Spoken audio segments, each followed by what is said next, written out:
Now, the Egyptian satirical poet Ahmed Fouad Negm, who was renowned for his revolutionary poetry, has died at the age of 84. He spent a total of 18 years in jail for his strident criticism of Egyptian presidents and became known as a voice of protest, his poems often being recited by protesters during the 2011 revolt.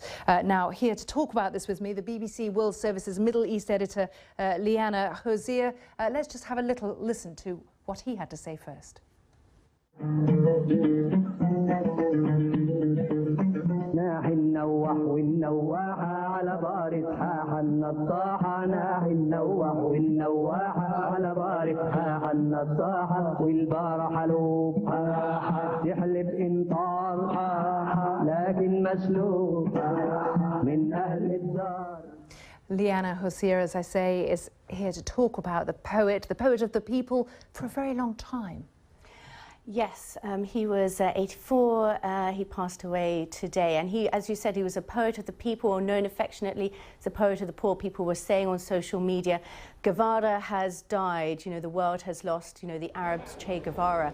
He wrote in colloquial in Egyptian, the voice of the poor, which was really unprecedented at the time, and he didn't shy away from criticizing people in power. He criticised the former President Gamal Abdel Nasser, Anwar Sadat, put him in jail for 11 years for criticising his television speeches, and Hosni Mubarak didn't escape either.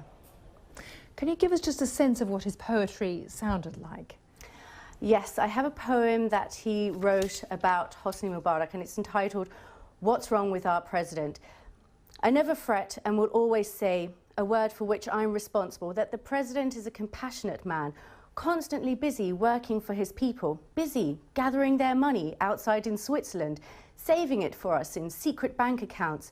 Poor guy, looking out for our future. Can't you see his kindly heart? In faith and good conscience, he only starves you so you'd lose weight. Oh, what a people in need of a diet. So you can see why he was known as... It's very clever, funny, biting satire, isn't it?